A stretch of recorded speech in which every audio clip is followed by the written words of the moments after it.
Hola, soy Manuel Portela, abogado y licenciado aquí en el estado de Nueva York, en las Cortes estatales y federales.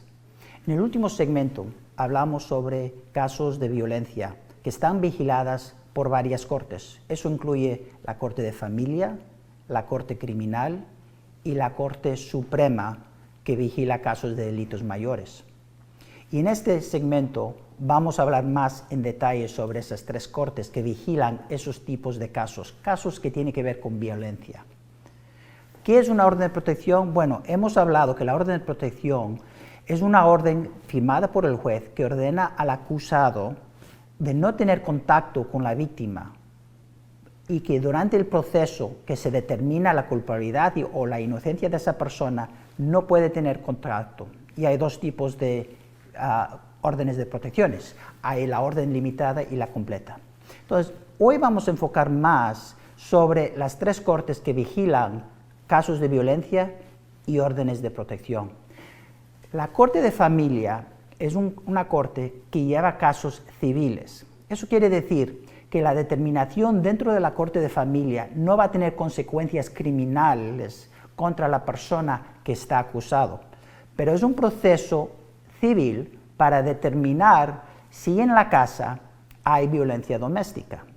Ahora, hay ciertos requisitos para traer un caso en la Corte de Familia que tiene que ver con violencia doméstica para que una persona pueda conseguir una orden de protección.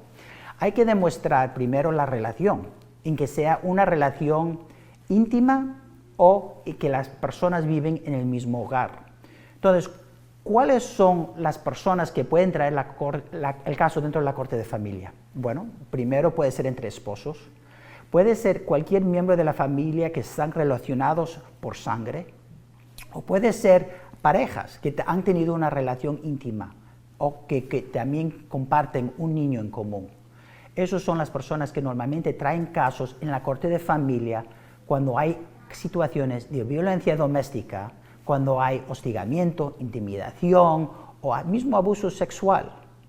Ahora, en esos casos, normalmente cuando el Departamento de Policía determina de no hacer un arresto, aun cuando hay violencia doméstica, uno puede ir a la Corte de Familia a solicitar una orden de alejamiento. En inglés es Order of Protection, orden de protección, pero aquí en español, bueno, referimos mucho órdenes de alejamiento, es la misma cosa.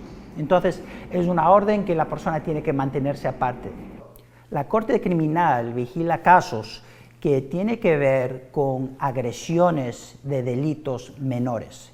Y en esos casos suele ser cuando la persona esté lastimada por causa de la persona que agredió a la otra. Entonces, en la Corte Criminal, un fiscal puede pedir a un juez que firma una orden de alejamiento, una orden de protección, para que se mantengan aparte, especialmente durante el proceso del caso. Y si hay una declaración de culpabilidad, una determinación después de juicio que la persona es culpable, entonces se va a extender esa orden de protección.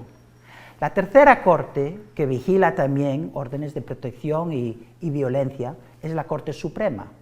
Y en dos tipos de casos. Suele ser en casos civiles como divorcios, en que durante proceso de divorcio uno siente que necesita que la otra persona no le hostiga o que no le molesta y puede conseguir una orden de protección durante el proceso de un divorcio, o también en casos criminales pero al nivel de delito mayor. Entonces, en casos, por ejemplo, cuando los partidos no son conocidos, en casos como robo o acoso o secuestro o abuso sexual, ahí también la Corte Suprema puede también firmar una orden de alejamiento que no puede haber ningún contacto y suelen hacerlo.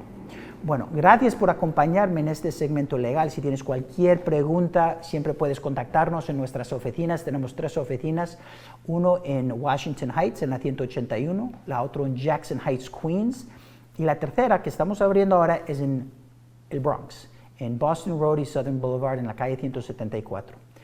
Puedes contactarnos al 212-927-7363. Gracias por acompañarme hoy. En el próximo segmento legal vamos a seguir hablando sobre este tema de violencia, de cómo una persona puede solicitar una intervención de la Corte para protección y también cuáles son las consecuencias por si acaso que la persona no obedece esa orden de protección. Espero verle en el próximo segmento legal. Gracias y que tenga buena tarde.